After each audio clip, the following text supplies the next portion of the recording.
Happy Friday, everybody. How's it going? Have a good week. So today, I don't think today's going to be as long as the last lives. Um, I was thinking about what to talk about, but I thought, I think we need to backtrack a little bit, and I need to talk about something that I don't know, I didn't really want to talk about because I didn't know enough about it to really understand what was going on. And that was about, you know, how I started this channel. It was all about how I became a flight attendant. And then it grew like really fast because I was giving all the expected tips about how to become a flight attendant. And I got so many queries. In fact, I got like quite overwhelmed with the inquiries because like I could only provide answers that were strategic. Like it was more like, okay, you need to be neat, you need to be polite, you want to be, um, you know, I was just saying all the things that I knew worked. Um, and there was something that I did that I now understand, but I didn't know at the time I was doing to get the job. And the reason I want to bridge this gap is because I've been like really learning a lot about law of attraction lately, and it's all starting to make sense because you know how sometimes you have that plan in your life and you want your plans to go a certain way, um, and it's like you feel like sometimes things work out for you very easily, and then sometimes you feel like they're not working out for you at all whatsoever. And now I backtrack my life and I'm like, oh my God, it was like I get the steps now. So let me dive straight into it. 2007, before I actually became a flight attendant, so probably about 2 years. By the way, by the end of this video, you'll be able to put all the pieces together of like what actually happened. But about like 2 years before, oh, hey, Phil, welcome back. Welcome back. I'm bridging all the gaps now. Things are starting to make sense to me in terms of how everything worked out for me in terms of the flight attending, the depression that came afterwards, and then rebuilding afterwards. And it just felt like it was like up and then down and then up and then down and then, but so now like the picture has been painted. So stick with me. So a couple of years before I became a flight attendant, I was just like, I think I was in university, and one of the friends that I have, she used to work like 3 jobs. This must have been 2005. She used to work three jobs in a year to be able to travel, do a world trip every second year. I don't know whether it was just my situation at the time, but back then it just felt like travel was not that easy. Like growing up, we traveled between two main countries, Australia and the Philippines, because I'm Filipino, and that's kind of like, you know, if you have holidays once a year, then you go to the Philippines, you know, that's what I knew about. So one day, this friend of mine who was doing world travels on a regular basis, I remember she was at my house and she showed me this photo. It was a Polaroid photo of her and her friend in Brazil. And she was wearing these shorts and it said Brazil. And at the time, 2005, that like, it really stuck with me. Until now, it's stuck with me, like that vision of that photo, because that changed my perspective on travel. And I was like, oh, okay, like travel is achievable, but it kind of blew my mind because I was like, Brazil is so far away. Anyway, that vision stuck in my mind. Now I'm going to keep going back and forth in terms of the story because I actually think that was the first time that I built something of like a vision board, but it was all mental, you know, like I didn't know what a vision board was. It just reshaped the way I saw something possible for myself, like the future. And that was travel. Anyway, life happened. I was actually in a fair job. Like I was doing print media sales. So I was studying media and I was doing sales for that. And my boss, the owner of the business, seemed to really like me and wanted to keep promoting me, whatever. And in the meantime, I bought my first house and I was like 21 or something. Bought my first house and I upgraded my car. And on paper, it looked like really quite nice. It was like this young girl, she's like succeeding in life, you know. But I was actually so miserable. I was like renovating this house because my dream house at the time was like to have a pool because we never had a pool when I was growing up. So I dreamed of having a pool. And I looked at this house, long story short, ended up buying it. So now I'm 21, I have this mortgage and I'm at this house and I'm renovating every day. And even my mum said to me at the time, she goes, when I used to visit my mum's house, she's like, instead of like, she was the one who called it. She's like, instead of looking like you're succeeding, she goes, you look like things aren't like good. Are you okay? And I was like, yeah, it's all right. I was like, I lost weight. I was just stressed, like this young kid. I was 21 doing all the adult things, but I actually wasn't happy. And then one day I decided to quit my job. Like I finally pulled the pin. I was like, I'm going to quit this job and I'm going to go to the Philippines. And I had no plan. In the meantime, all I thought in my mind, like in the back of my mind, like back, was travel. And I didn't realize that photo, that little Polaroid, had made such an impression on my life that I didn't realize that I was going to start making decisions in that direction. I didn't know. So just to confirm, I wasn't clear on that goal. I didn't think of it as a goal. I didn't think of travel as a goal per se. So anyway, I would say that was an act of detachment from wanting something. Flight attending wasn't even on my radar. My mum used to ask me, if you could be a flight attendant, would you like that? And I was like, no. I just didn't like the idea of it. Anyway, moved to the Philippines for a bit and I was trying to figure out what to do with my life. I was still just 21. And I was like, yeah, the lifestyle here is really fun. I was going out partying all the time. I took a part-time job as an English teacher. Yeah, so I was like teaching French people. I think our client was Boeing. I was always like linked with airlines, always, always, always. I had a student, a lot of them, my students were like employees of Boeing. So I think that's French-based, right? And I would teach them how to speak English and da-da-da. Still, the pieces weren't clear to me. But we used to talk about like aircrafts sometimes. We would talk about aircrafts in English, and that was the topic of conversation. And then I was like, I really like living here in the Philippines. I'm going to build a business. And I thought of all these different ideas about what business to build. And then one day I was like, oh, I'm going to establish a spa there's a bay. I was like, my cousin and I are going to build a spa by the bay. So then I worked really hard to plan all of this. I knew nothing about business, but in my mind, I was like, I planned what I could to build this business, right? I sold my house in Australia and I was like, yep, cool, we're going to work on this. Work really hard on it. And then the day before we were supposed to submit the proposal to the mayor in the Philippines, that whole area that we were going to build a business on was shut down for commercialization. So, I mean, it was months of work and planning and my focus being on that one business. And it was like, that's not even an option anymore. So I remember one day I was just looking out to the horizon, like just looking out to the city because I was living in the city. And I was like, what do I do now? Like, what do I do with my life? Like my plans are done. What am I going to do? Am I going to stay here? Do I get a job? And something like clicked in my brain.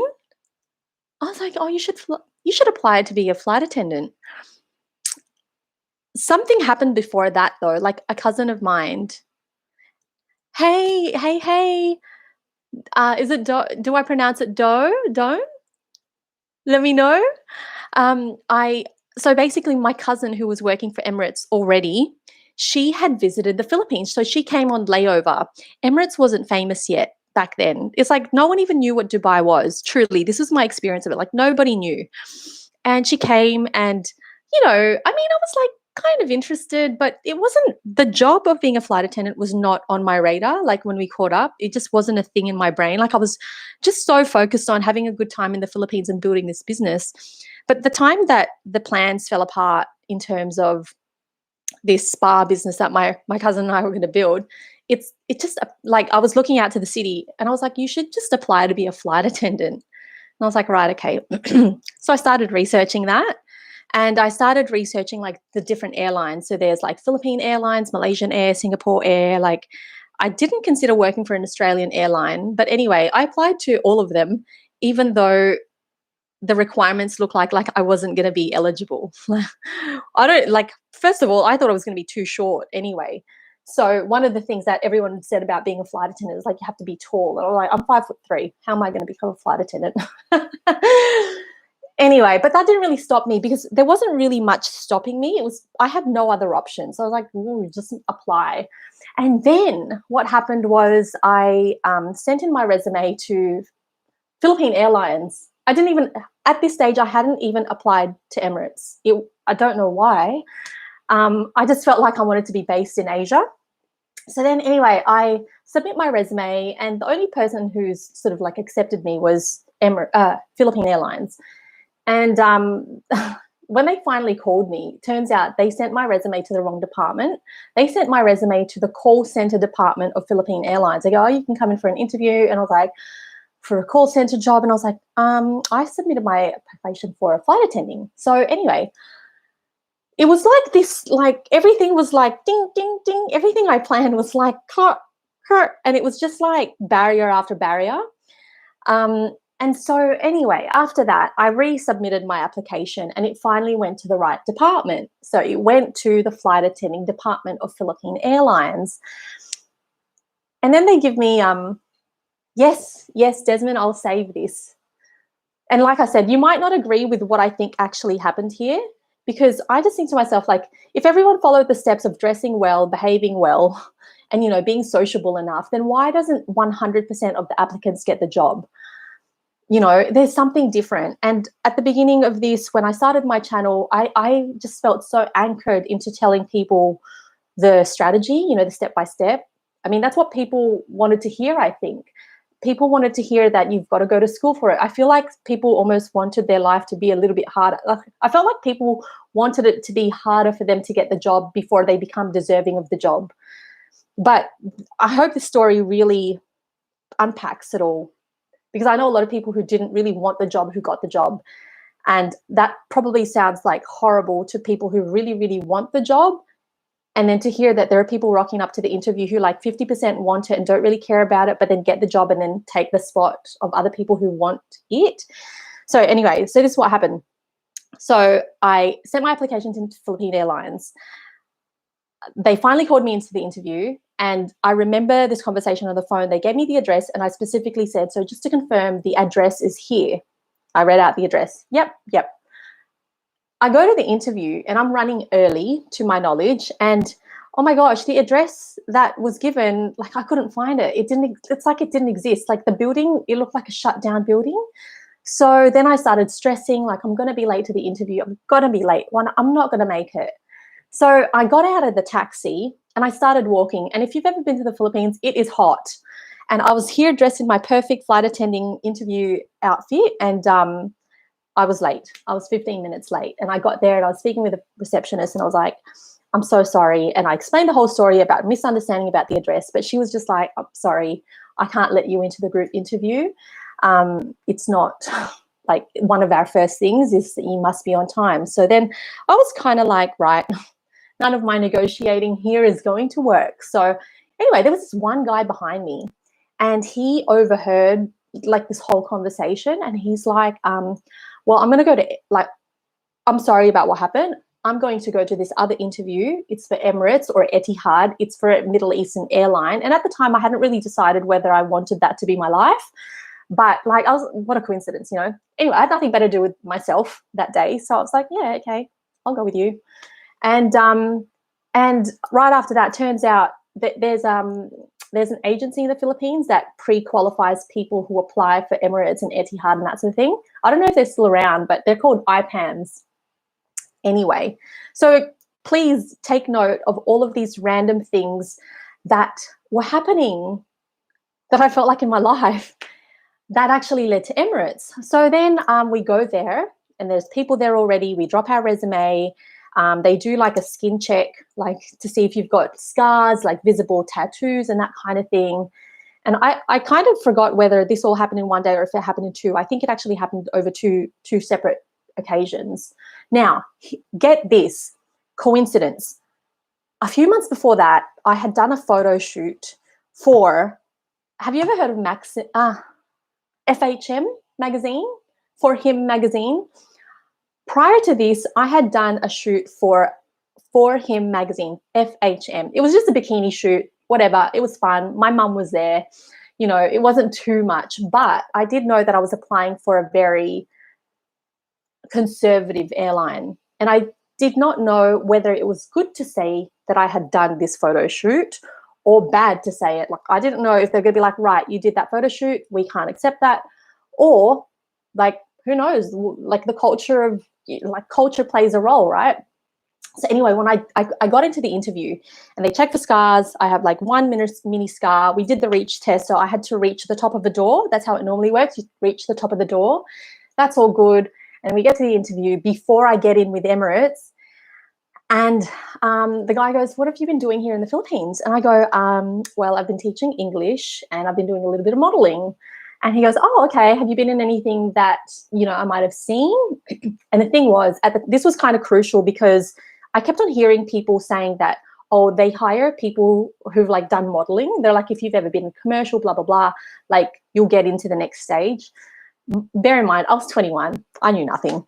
So I just do whatever I think I hear. And I'm like, I will figure out whether that's something I should say. And then I was like, all right, am I going to tell this guy that I did that one photo shoot? Is that going to be good for me or not? And I just felt like I need to tell him. I was like, yeah, I just, I just did a shoot for FHM and he goes, oh yeah, which issue? And I was like, the one from the one that's just come out now. And he's like, really? And I was like, yeah. And he goes, because I've got that copy. I would love for you to sign it. And I was like, what the heck? This is a warped reality. He goes like, yeah, I have that issue. Do you mind if I go to the 7-Eleven and buy a copy of that magazine? I'd love for you to sign it. Has this ever happened to you in an interview? Like, that's never happened to me before, and it's never happened again since then.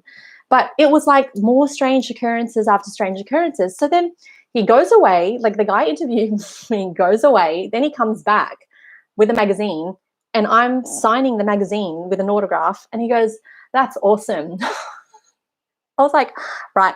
Anyway, as I was leaving, I got a good vibe. So I was like, I think I'm going to get in. I had like every step of the way, I had a feeling that it was going to happen. And the feeling is the most important part here. I knew that I was going for a job, and there was part of me that knew that I was going to be okay and I was going to get it. Even though I was nervous, you know, I was like really nervous because I thought this was my only plan for the future, for the next foreseeable, like 12 months at least. And I just knew. So when I left that interview, I knew if someone wants your autograph, then you're like, they like you, you know. And the receptionist even told me, she said to me, you'll get in, like you'll make it to the end. So I kept on getting these cues, like you'll make it to the end, you'll make it to the end. So then I go home and then I just kind of let it go again. And this is something that I was very good at doing back then, and I'm training myself to keep doing it as I go in my current journey, is to, like, when you want something, you've kind of got to let it go. Now, here's why. The interview came, the group, the one where the actual Emirates people were there, right? And this is so ironic talking about this because I now know people who recruit for Emirates. I don't know if they still do because of this COVID thing, but when I was the one applying, I remember going to the room, and it was like, I think there was 100 of us, and they had to really, really narrow it down, and they divided us into like 4 groups, and then we started doing the exercises. Now, bear in mind, my cousin was already working for the company at the time, so she started telling me, she goes, if there's anything that you're going to do, like, just remember this: participate, but do not overtake. Do not be the one leading everybody and imposing all of your ideas. Be a bit of a fly on the wall who drops in and then drops out, okay? And that's stuck in my mind. So I go there, I'm dressed neatly, and I'm just like sort of gauging the room. I remember gauging the other people in the room, like, and you know when you're in an interview, kind of, you can tell, like, you're going to get it. Yeah, you're going to get in. You're going to get in. Oh, you're not. Nah. That's kind of what was happening. But deep down inside, I was like, I think I've got leverage. I just had this knowing that there was a bit of leverage because I wasn't dying to have it. And I think I kind of knew that. I think I knew that I wanted it, but I knew that I'd be okay without it. And that was the key, because that sets your energy. And this is the thing that I've never spoken about before. not just to people who want to be flight attendants. It's for anyone who wants anything. Because over the years, I've thought about this. I'm like, how does it that someone who goes to an interview who's like immaculately dressed with a perfect personality and everything all lined up, why don't they get it? Like, and it didn't feel, honestly, like it didn't feel right for me to take on coaching clients, because some people back then, when Phil, you're asking, was there a lot of guidelines when you were applying? Yeah, there's a lot. It's like you have all these aspects to fulfill, like the height thing, but then they also want, I think they needed you to finish high school or something like that. But the rest of it, honestly, the rest of it is interpersonal skills.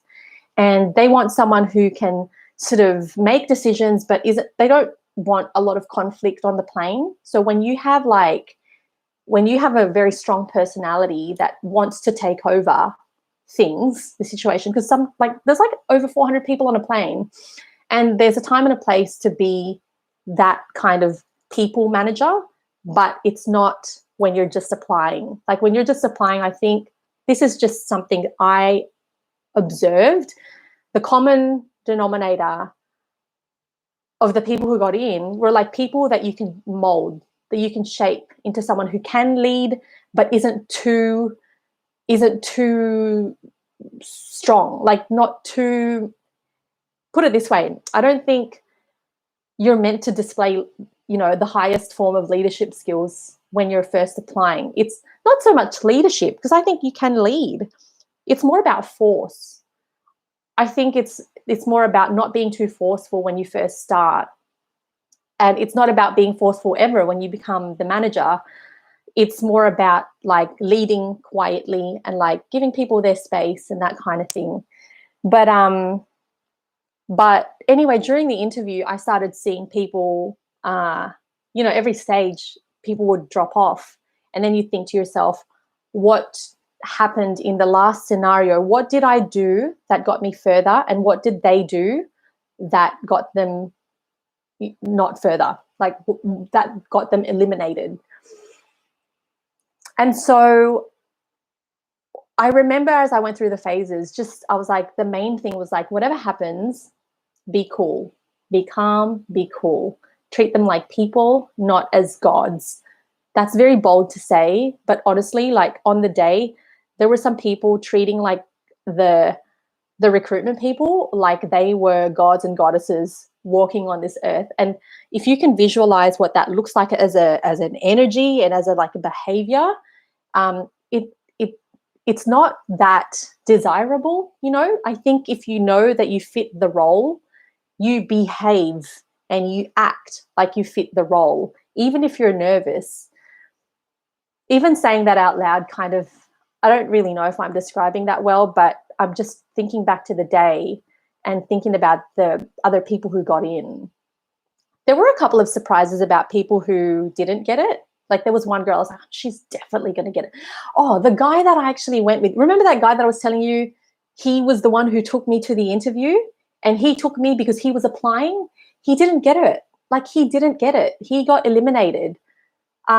He did get it later on, I think maybe 2 years. And I remember I was already in Emirates, and he goes, hey, do you remember me? And I was like, you? Yes, of course I do. But it was just so surreal because that was the point. We pretty much lost touch. When I got hired, I got in and he didn't get in, and we lost touch. And then next time I saw him was like 2 years later, and we were in Dubai. And I don't know if he stayed there longer than I did, but that guy was like, honestly, it was like my gateway at the time to even knowing that Emirates was doing all of this stuff. So what am I getting at with this? I'm going to say it. It's law of attraction. There's a balance, and I'm getting it now. There's a real balance between wanting something and letting it go and letting things happen for you. Bear in mind, you've got to remember the early part of the story. So much fell apart before this happened and before this came as an option.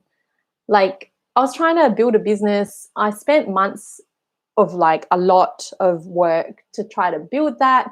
And even before that, like I was trying to do my life the known successful way, which was like buy the house, get a car. And it all just kept on falling apart. And when you feel like you're in those moments where you're trying to get something, and it might even be that flight attendant job, and you just feel like it just consistently crumbles, I bet you there's something. It's not even I bet you. I know this. So what I'm starting to learn is like, well, I've learnt this now, and I'm starting to really absorb it. Like the universe will take the path of least resistance at all times. And sometimes the resistance is not coming from external factors. It's actually coming from yourself. And what happens then, so say you're behaving a certain way, you're trying to do something and you're doing things in the same way to get a different result. That's why everything keeps sort of like it's not locking in. It's not locking in. It's because you have to kind of, instead of like forcing it to unlock, you have to like transform it. Do you know what I mean? Like instead of like trying to lock something into place, like, oh, but it's not clocking, it's like locked. Instead of trying to make it fit and forcing it to fit, it's almost like needing to dissolve it by like letting it go and accepting, hey, it's locked. It's like, it's not my job to like try to force it to unlock. Just like let it go. And I know that this is one of the hardest things to like say to anybody who wants something with such burning desire, especially if you've heard things like goal getting and like law of attraction. You need to have a burning desire. I think there's part of the equation is like having the burning desire, but accepting alternative ways of getting there and accepting an alternative end result which actually still gets what you want. So I ultimately wanted to travel, right? That's where this whole Kodak photo Polaroid thing came into play in 2005, and it just stuck in there, and I was like, that's travel is crazy. And then I kind of let it go, and I started building something else, and it came together. So that's pretty much that's the nutshell. And like I said, I don't know if you're going to agree with it, but that kind of story has continued to repeat itself in other areas of my life. Like when I finished Emirates and I was trying to get a job in marketing, making all these resumes, and I just got exhausted and depressed because no one was hiring me. And I was like, what's wrong with my resumes? And again, things started to feel like they were falling apart. But that's when I started the YouTube channel, and I didn't know anything about YouTube. And then in 6 months' time, my reality whoop, it changed. I knew nobody. I worked really hard. I was like really grinding. I did so many different random jobs to get into marketing, and the only solution was like to let it go. I was like, well, this isn't working for me. So I went and got this office job for an airline. And when my brain was clear, I was like, I'm gonna start a YouTube channel. I'm like, if they don't believe that I can do marketing, I'll show them, because my resume is not doing a good job, is it? Like, it's not really doing a good job for me. Then I will show them. And this is, again, like before Instagram and YouTube really, really blew up. Like Instagram blew up like after. I feel like it blew up. Like more business owners went on there. It kind of blew up like about a year later. And it's like I just got in there at the right time. Like people would, if you ever ask yourself, like, is it a good time or a bad time for me to go onto social media? It is not a bad time. The sooner you do it with intention, the better. Okay, I'm reading. I wish people with a narcissist mindset would understand this. Watch out for people like that. They are difficult to deal with.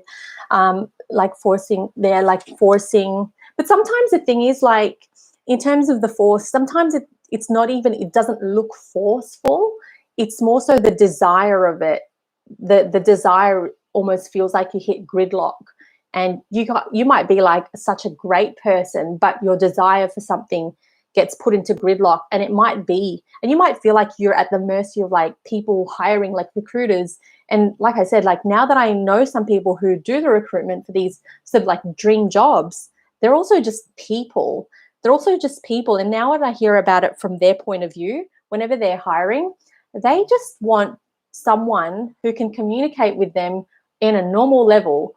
Like, they don't necessarily want someone who's going to try to appease them at all times. They just want someone who can be level-headed under pressure, can understand the difference between hard rules and rules which can be flexible. Like, for example, airline life, a hard rule is safety. Like, you can't negotiate on safety.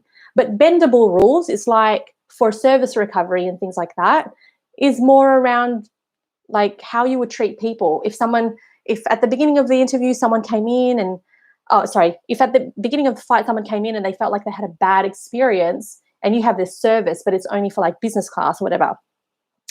When you have a conversation with someone like your senior and they're like, right, well, I think, for a little bit of service recovery, we can do this. And if you can communicate that, you'll win.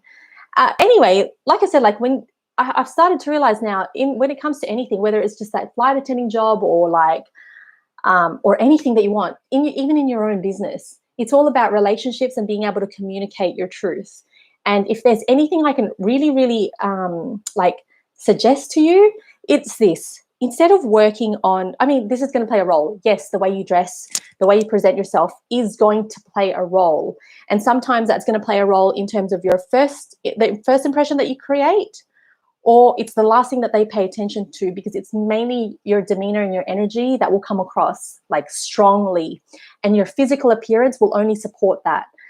Because for example, some people will go to the interview and they're immaculately dressed, but their demeanor is very like, they're not really that into it, or they're not paying that much attention, or to other people, it looks like they're not paying attention, but they pay attention at the right times or to the right people.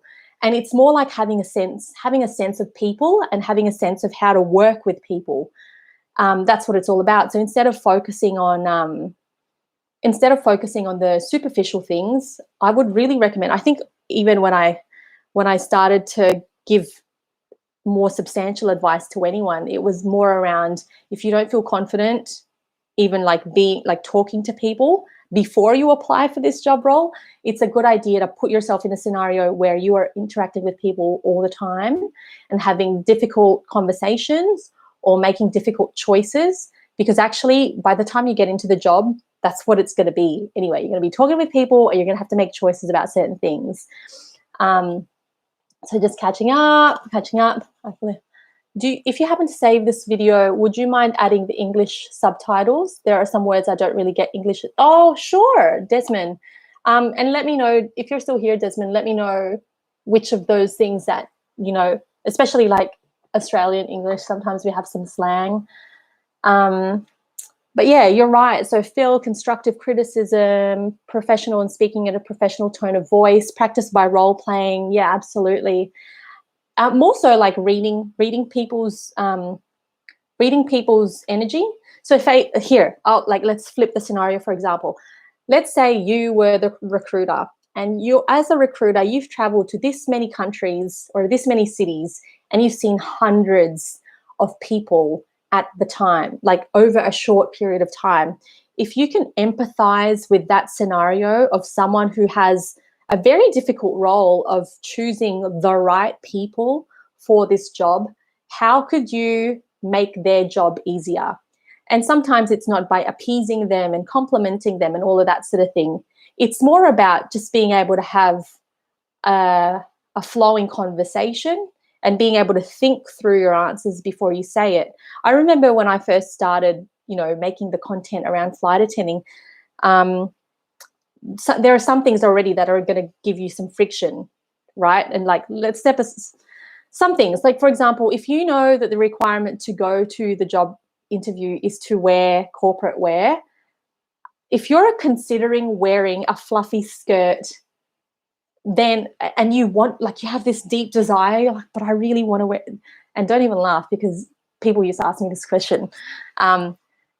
And it's like you have this thing in your mind that it's like making you want to do the it's not a wrong thing, but it's just not for that scenario. You know what I mean? Don't put barriers in front of yourself that are going to make you get the job harder. Because what they want to do, they just want to hire people where it's not going to be a problem. Like if your existing circumstance, or if you're the one putting barriers in front of you, why would someone in the recruiter's point of view try to make leniences and flexibility around you when there are people who don't, it's just easy? And so when it comes to that like interview part, it's you would think that it's actually very you centric because you're like being interviewed, you're under the microscope, but it's actually like the opposite. It's about, well, that's what the job is. If you're just to replicate how you're going to be in the job, then that's all you have to do to and behave like that. So don't make it you centric. Kind of think to yourself, okay, what do I need? What about me do I need to adapt? If I really want this, do I need to adapt to them? Do I want to adapt to them? Do I really want it that much? Because the thing is, like, I think sometimes people go into it wanting it on the front of their mind, but not wanting it on the back of their mind. Like some people have asked me questions like, I want it, but I have a relationship and I don't want to do long distance. So that in itself, it's like they're not the one putting the barrier in front of you. Like you're the one who put the barrier in front of you. You know, you before you even go into that, you know, you kind of have to make a decision already. Like, okay, I really want this, and start acting like you got it already. Have your plan. You always have to act as if you've got it. You know what I mean? Act as if you've got it, and that goes into the, what is it? It's about like, I call it like future casting. You cast your future self, and instead of waiting for that person to be you, like in the future, you start being that person today. So instead of acting like you're this person who wants it so bad and you might not get it or you will get it, I would suggest to reframe the way you think about this thing that you want and start being that person who has it. Because when you start embodying, even try it for yourself. Like when you start embodying your way of being of someone who already has the thing that you want, you'll feel in your body, like you'll feel it's like you feel, when you want something, there's tension in your muscles. I feel it. And I can sense it. So I've been noticing it every day, like, because I've been working towards something and I'm like, I can sense it's very like subtle. Like I never used to sense it before. I'm like, oh, this is the feeling of wanting. It's that sensation in my body.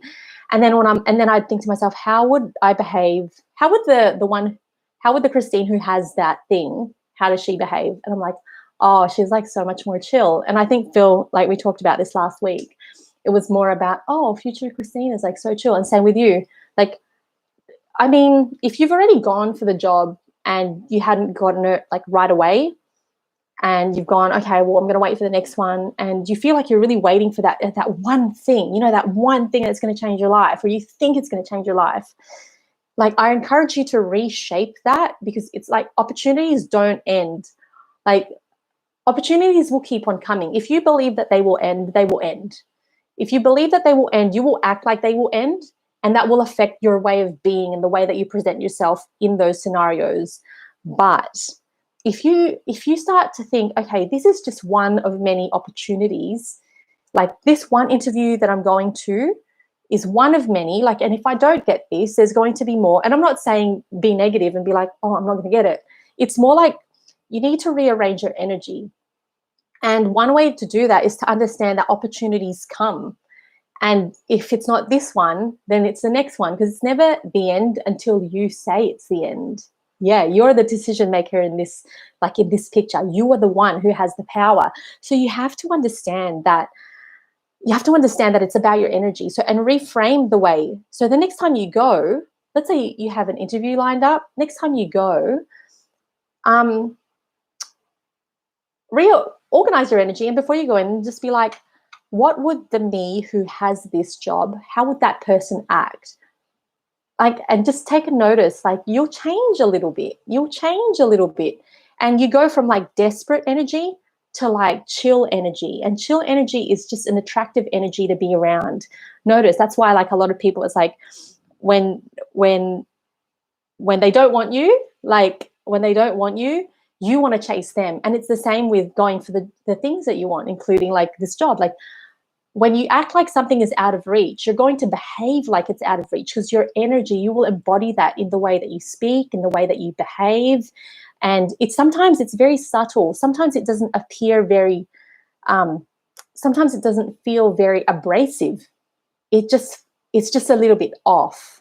You know what I mean? Like, have you ever seen, like, you're leveling something out and it almost looks like level, but it's not?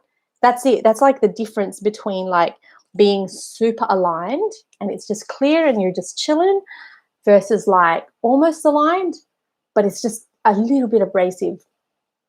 And if you practice this here's the thing, if your interview isn't coming for another little while, practice this on a daily basis so that when you do get to that interview, that's where you are, because it is a practice. Like, to be able to pull yourself up from living in desire and highlighting what you don't have, taking yourself from there and starting to be that person who does have and has, it's a practice. It's a daily practice. And you're actually going to notice that if you start it today, you might have noticed it once in your day or once every 2 days. You'll notice, oh, I've been living in that like energy.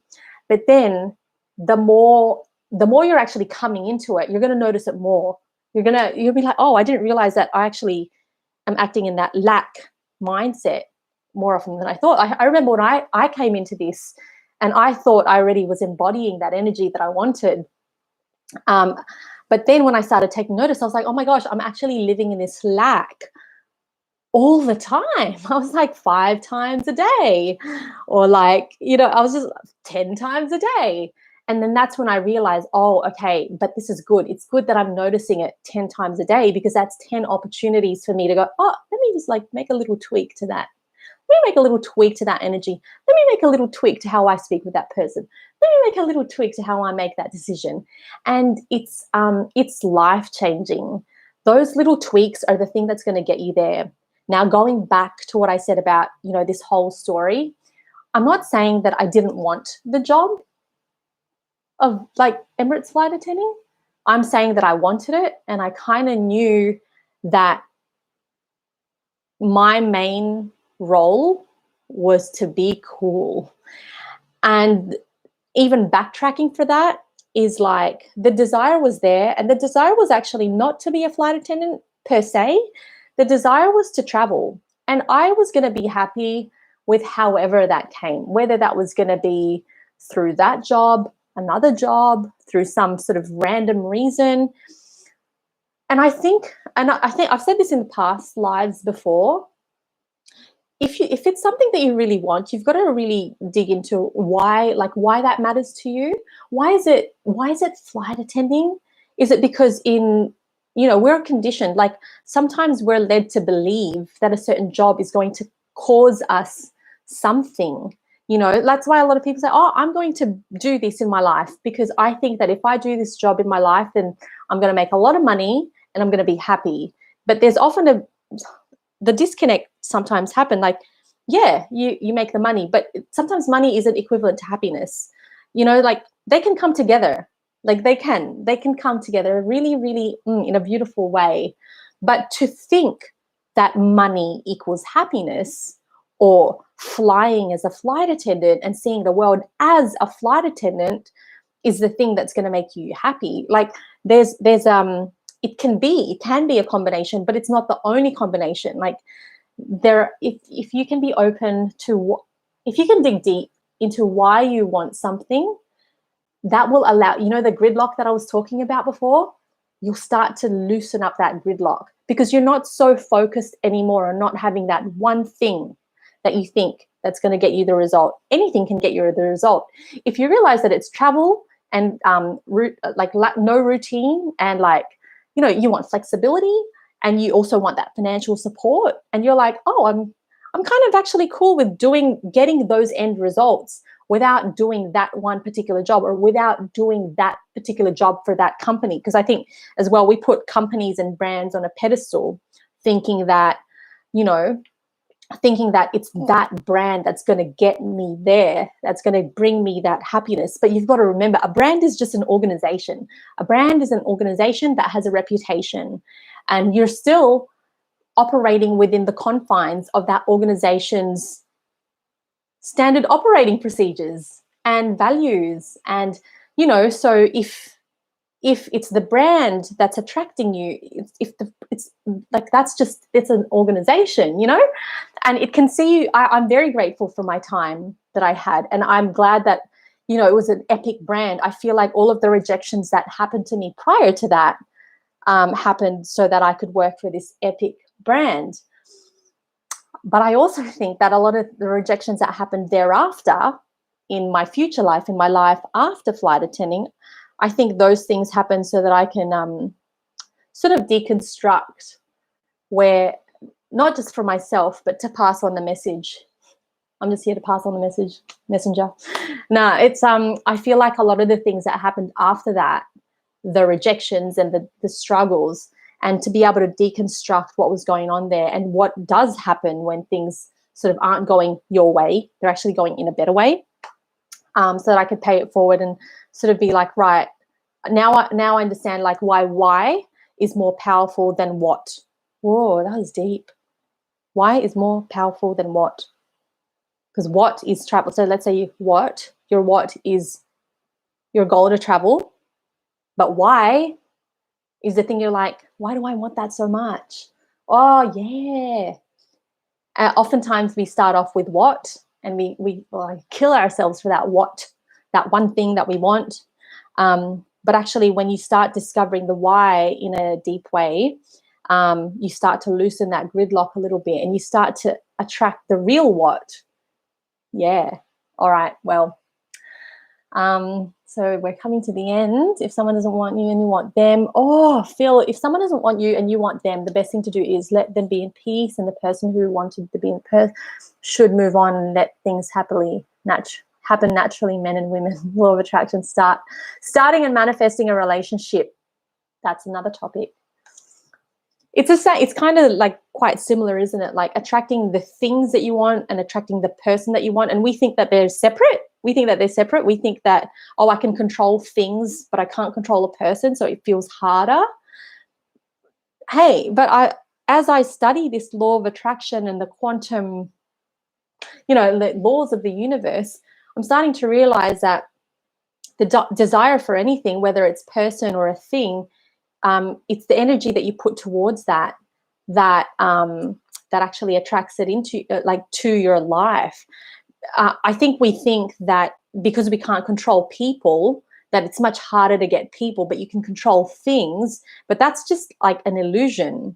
I think controlling things and controlling goals, not so much goals, but goals. I think it's an illusion to think that we have all of the control over here and like no control over here. Whereas I think this goes back to the thing I was talking about earlier.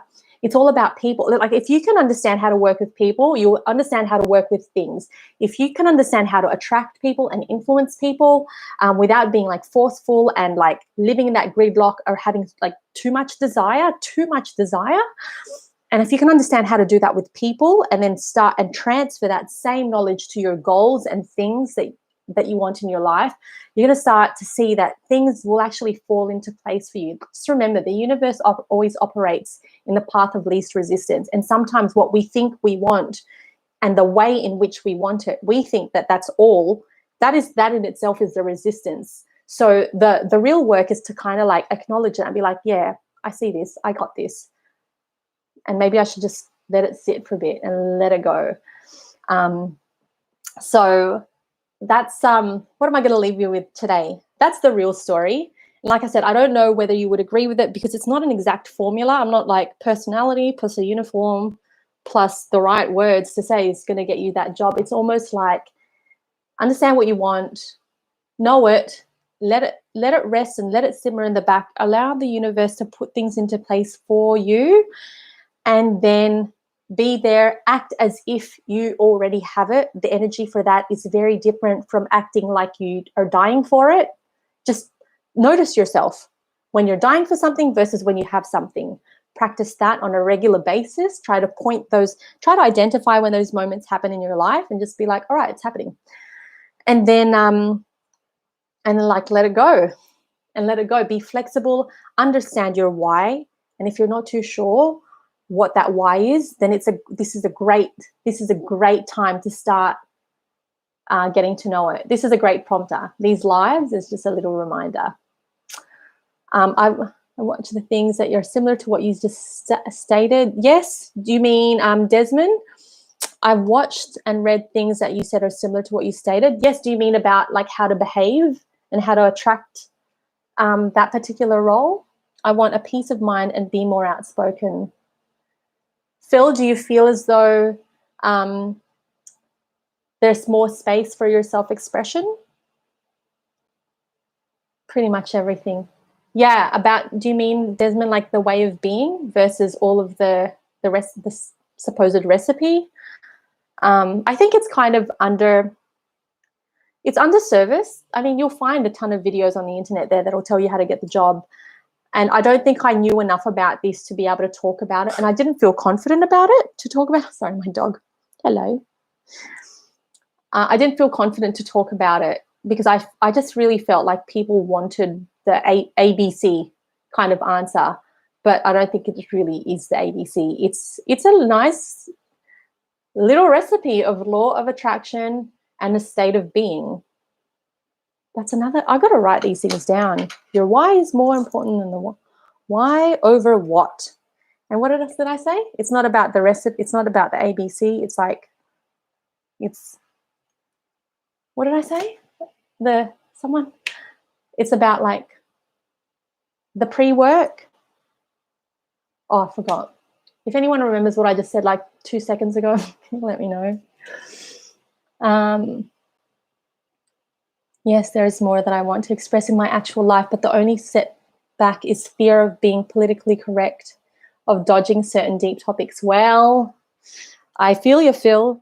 I've been feeling that on a weekly basis during these lives. I feel like there are some things that I've talked about that were very uncomfortable to me, and some examples that I've given that I'm like, I don't think people are going to agree with this. You know, a very polarizing example. I've been giving some very polarizing examples, but I mean, I guess part of me I'm doing this is also a bit self-indulgent, is to be able to practice just really embracing what I believe in. And I think when you stop doubting what you believe in, and aren't so worried about, sort of stepping on people's toes too much, I think, I mean, ultimately there's a way that you can present what you think and feel without necessarily, I think, are you worried about being negative? Because I feel like there's definitely a way that you can feel like you're being able to express yourself without being like that negative person. I used to be afraid of that. And the thing that taught me about it a lot more is customer service. It's actually customer service that's taught me about it. So again, my work has been the capsule for which I learned a lot of things. But sometimes you have customers and the answer is no. And I'm like, how do you turn a no into a positive? And I started going, so there's a way of delivering things that appear negative, but they're not negative. You're just giving a solution. But yeah, fear of being, I know how you feel, Phil. Do you know the oldest person that ever joined Emirates? Yeah, I think they were like 36 or something. And it happens even with Qantas. Yeah, who's that? 34, 100%. And I think someone was hired at 36. But you know what? Honestly, Desmond, there's so much change going on right now. Like, who knows what the standards are going to be in terms of age and, how long your flying contracts last and that sort of thing. Yeah. The no turned into a yes. So when I first started, I'll tell you something. When I first started coming into this space of like, it wasn't influencing. Sorry, I have something itchy on my nose. So what happened was companies started to approach me and they were like, we want to give you something for free in exchange for content. It's just itchy thing on my nose. And at first that was really exciting because I'm like, wow, this is really cool. Like, I get to have things for free and all I have to do is make content. Woo! But then it started to happen like very regularly. And I'm like, oh, actually, it's not sustainable. This is not a sustainable career path if I'm just taking things for free and I'm not getting paid. I'm like, how am I going to buy a house? And you know what I mean? With like free clothes. And so that's when I started going, okay, how do you still open up opportunities, but at the same time say no to opportunities that don't work anymore? And I'm like, oh, there's a way. And that's how I learned how to turn no's into a yes. So at first I'm like, oh, that's a no for sure. No, just kidding, not kidding. But not honestly, it would be like a no, and I felt really bad and I felt guilty. I'm like, why would you do that? Why would you turn it down? And then I'm like, the way that it actually played out would be like, how would I say it? What I can offer you is this. Yeah, so instead of being like, no, it would be like, thank you very much for the da-da-da-da. What I can offer you for this and that and the other. And then I'd insert my rates.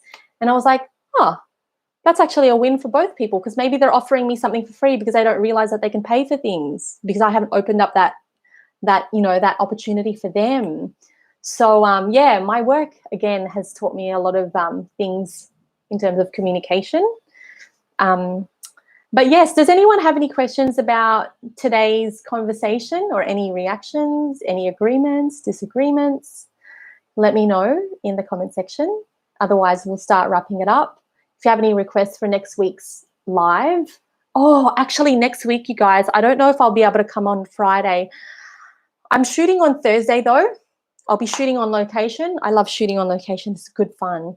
So I might take you live there. One of my favorite parts of my job is, or one of my jobs, like I do a few things, is I work location free. And this is something, again, like just the other day I was sitting here, this is what I call the studio, and I was working and something came upon me and I was like, oh my God, this is the life that you've always wanted. And it just, like, guys, I've been doing a lot of meditating lately and I'm starting to get in the present a lot more. And I've got to say, it's worth it. But it came upon me and I was on my computer and I was like, oh, it's Wednesday and I'm doing exactly what I want. I'm working on exactly a project that I care about. I'm helping exactly the people that I want to help. And I'm doing it from a place that I have done. It just dawned on me and I was like, this is so nice. Because I used to just dream about this before. So thanks, Desmond. If you have any questions about, do you work for an airline, or are you wanting to work for an airline? Anyway, yeah, so I'll see you guys next week, probably when I'm on location. We're going to be shooting at a very beautiful home. So that's always good fun. And I'm going to try to do a live from there just to show you a glimpse of what it's like to be on set. A little bit of my work has been shifting a little bit. I've wanted it to go this way. I was also a little bit hesitant to do so. So I used to do consulting for social media for brands and businesses about 2 years ago, and I got very busy with that. And then I missed being creative. So I was like, started to dilute that kind of work and then started going into creative. And what would happen is I'd focus on one and not the other, and then I'd miss the other. But this year, I've really made it a goal to be able to balance the two. And in order to do that, I've started building online courses and systems so that I can still do that and do this and have balance in a way that is ideal to my definition of ideal. I don't know if it's anyone else's definition of ideal, but it's definitely the way things are panning out. They're starting to be exactly how I wanted them to be. So it's very exciting. And I truly do hope the same for you. And that's why I do these lives, because I think I said it last week, I feel like I'm a live case study. I'm a live case study for attracting the things that you want, and then dealing with the emotions of when you're not getting what you want, and like still kind of like being all right with it. But yeah, so that's all. Thank you, Phil. I always love seeing you here, and everyone who attends these live sessions. I do, feel free to comment more. I'm not really too sure whether these topics are on point, but I am starting to realize, there's a few bridges I've got to build from like when I first started to what has happened so far. So that is all for today. I thought it was going to be shorter, but it is not. If you are on Instagram, I might see you there. I do my stories every day there, although it's probably not as exciting as this because it's mainly me being in the studio or exercising or whatever. Thanks, Desmond. Thanks, Phil. And thanks to whoever else is here that I haven't mentioned. I'll see you next week, either Thursday or Friday. So I'm going to try to stick with our schedule for next week, Friday, same time. If not, I'll see you on Thursday on set, camera in hand. Ciao, ciao. Bye.